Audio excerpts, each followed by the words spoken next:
Namaku Tyrun. Aku Uniqua. Aku Tasya. Namaku Auster. Namaku Asep. Dan kami adalah sahabat. Giginya ompong menggerang rantau tugal mandang nyusah. Kuyo gundul pesan aku sering ngampek kendul.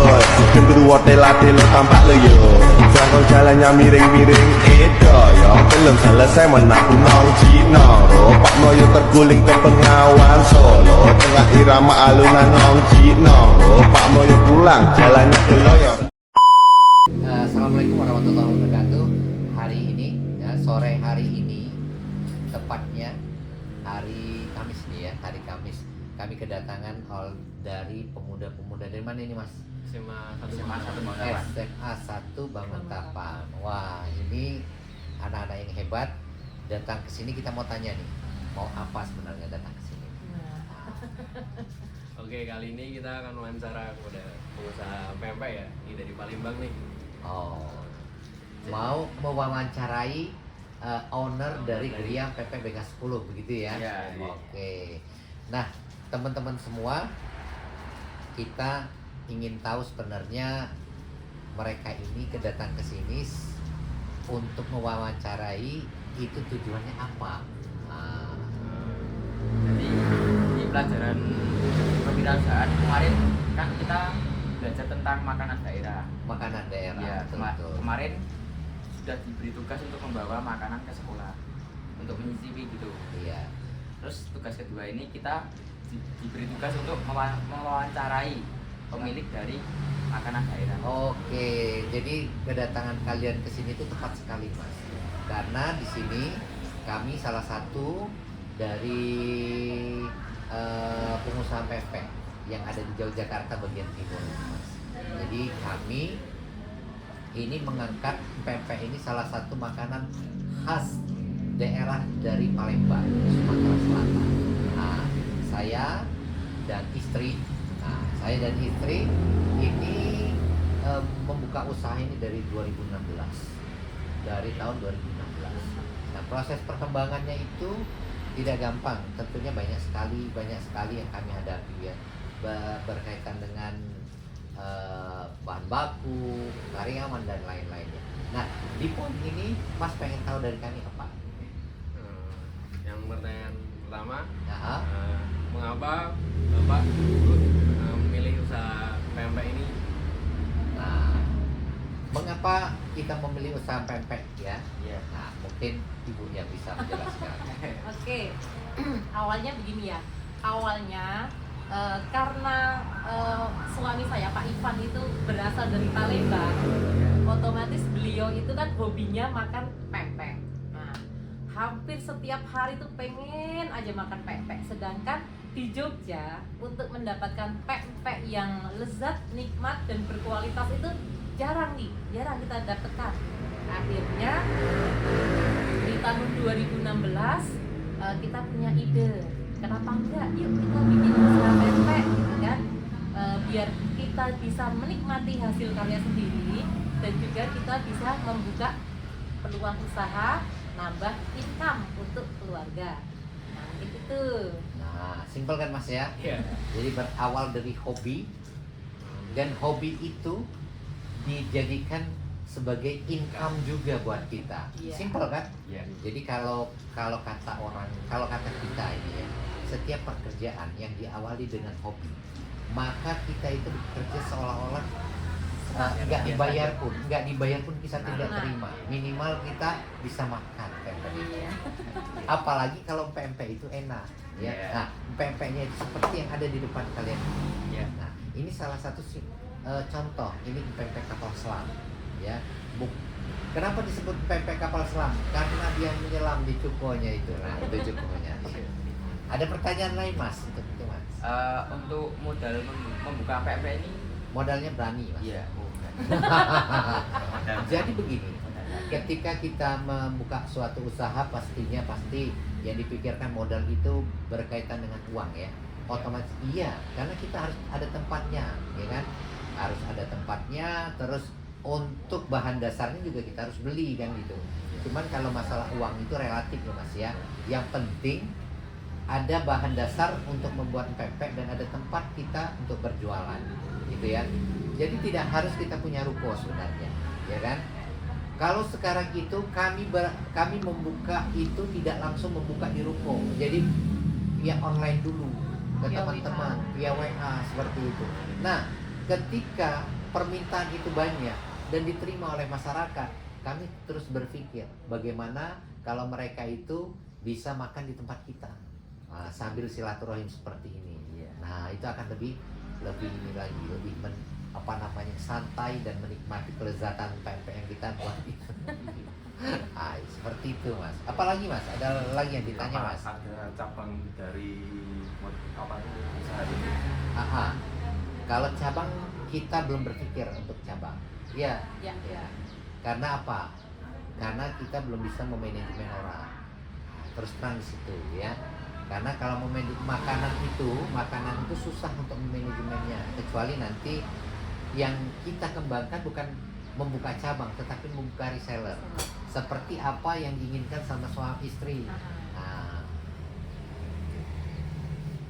Untuk bahan dan cara pembuatannya gimana ya? kalau bahan dengan pembuatan biar jadi pempek seperti ini, ya, bahan dasarnya itu karena kita menggunakan bahan dasar ikan, maka kita menggunakan ikan, ya. Nah, ikan yang kita gunakan juga fresh loh, ya. Untuk menjadi pempek yang enak dan lezat itu jangan lupa bahannya harus nomor 1. Nomor 1, apapun ikannya, tetapi yang kita gunakan ikan di sini ikan barakuda atau ikan parang-parang. Kenapa kita menggunakan kok nggak tenggiri? Kalau tenggiri itu terlalu mahal untuk untuk nilai jualnya di sini, itu masyarakat kurang merespon, ya kan? Nah, makanya kita menggunakan ikan di level bawahnya. Tetapi bukan berarti level dirasa. Rasanya kita walaupun murah tapi rasanya nomor 1. Nah, itu yang penting. Nah, terus tepungnya kita gunakan tepung tapioka Pak Tani Gunung. Nah, ada tepung, banyak tepung itu banyak macamnya, tetapi kita ambil yang tepung itu yang menggunakan grade yang bagus. Jadi nggak abal-abal ya? Oh iya dong. Buat gitu. Iya, jadi ketika kita berusaha membuka usaha kuliner, yang paling dijaga itu adalah mulutnya orang. Benar nggak? Iya. Maaf ya, mulutnya. Jadi kalau Rasa. orang ketika sudah ngecap tidak enak, maka dia sekali itu aja dia beli. Iya. Besoknya dia nggak beli. Nah, yang kedua, jadi penjual itu harus ramah. Nah, itu kuncinya. Makanya kalau kita nggak ramah, banyak sekali ya. Jangan bagi para pemuda ya ingin buka usaha, apapun usahanya, apalagi kuliner seperti kita ini ya. Selain bahan dasar yang nomor 1, kita jaga kualitas kita, attitude kita. Jadi jangan merasa tempat kita ini jadi rame, terus ada pelanggan datang terus dicuekin. Itu sakit hati pelanggan itu. Maka kalau dia sudah melihat seperti itu, enak, bagaimanapun enaknya masakan kamu, maka akan cacat dengan perlakuan diri. Itu. Apalagi mau ditanya? Pertanyaan selanjutnya, apakah selama ini Bapak mengalami kendala dalam menjalankan usaha ini? Kendala itu pasti ada, berkaitan dengan bahan dasar. Kenapa? Istri saya ini itu tidak mau dengan ikan yang abal-abal. Jadi kalau kita kekurangan ikan ya mending nggak usah jual. Itu intinya. Kenapa? Jangan sampai orang sudah mengeluarkan uang beli makanan kita, ternyata makanan kita itu abal-abal. Nah, mending kita libur dulu. Tapi alhamdulillah prosesnya itu kita itu dipermudah. Itu namanya rezeki lah ya. Selalu stok. Rezeki. Jadi, Ada stok. Sebelum kehabisan bahan baku, kita Ya, harus nyari. Kemudian yang kendala kedua mungkin karyawan, keluar masuk karyawan, Nah, itu. ya kan? Nah, dengan cara kita bagaimana membuat mereka itu walaupun capek tapi tetap senyum, itu kendala-kendala yang kita ada. Tetapi kendala-kendala itu tidak berarti ketika kita itu semangat dan bismillah. Lalu untuk mengatasi kendala tadi itu apa saja ya strateginya? Strategi yang kita lakukan, kita stok ikan yang bagus. Ketika ada ikan yang bagus, kita stok yang agak banyak. Kita stok banyak. untuk menanggulang. Sebelum ikan itu habis, kita sudah order lagi. Karena ada antan-antannya, Mas. Jadi ikan itu kalau di freezer ya. Kalau ikan itu kalau sudah di freezer, apabila dia itu bagus, maka hasilnya bagus. Tetapi kalau dia sudah jelek, walaupun di freezer ya tetap jelek nih kalau lagi di freezer itu. Itu intinya ya.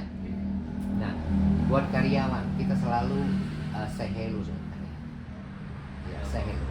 Ya, walaupun ada karyawan itu pada saat kita ada dia tersenyum, saat kita keluar dia merengut lagi ada. Itu kendalanya. Untuk menghadapi seperti itu, ya sabar. Kalau enggak ya kita ganti karyawan yang lain. Itu intinya. Ketika dia memang tidak cocok dengan kita ganti yang lain. Untuk keunggulan PMP ini apa ya? Salah satu keunggulannya. Keunggulan itu cita rasanya itu kita bisa mempertahankan cita rasa sesuai dengan bahan-bahan yang nomor 1 kita ini. Dan khasnya pempek Palembang hadir di Gria Pempek kita sebut. Jadi beda ya sama pempek ya. Eh, Yang kalau misalnya pemiliknya dari Jogja gitu, ya nggak asli sana. Gini, kita tidak mendiskreditkan untuk yang boleh siapapun boleh ya. Jadi kita itu tidak juga untuk membuat yang lainnya itu di bawah kita, itu tidak. Bagaimana caranya itu teman-teman itu bisa setara dengan kita, bahkan mungkin bisa lebih, boleh silahkan kayak gitu. Karena rezeki itu patokannya, rezeki itu Allah yang atur. Nah, itu. Selama kita tidak berpikir negatif tentang orang, maka pempek kita biasanya lancar-lancar saja. Jadi kalau keunggulannya apa? Keunggulan pempek kita itu kita bisa mempertahankan cita rasa. Dari harga naik kita tetap harga segitu, kecuali naiknya sudah nggak karuan-karuan. Yeah. Mungkin kita naikin juga daripada kita, lebih baik kita naikin 1.000-2.000 ketimbang kita menurunkan grade makanan kita. Ya.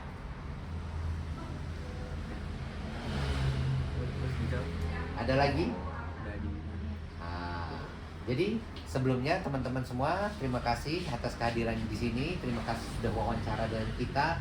Mudah-mudahan yang sedikit ini menjadi suatu hal yang banyak, ya, ilmunya, manfaatnya, dan bermanfaat buat teman-teman semua. Dan habis dari sini pesan saya sama teman-teman, selalu belajar dan terus belajar biar bisa melanjutkan cita-cita sesuai dengan keinginan. Dan thank you semuanya. Nanti bisa dicoba-coba yang sudah ada di depan.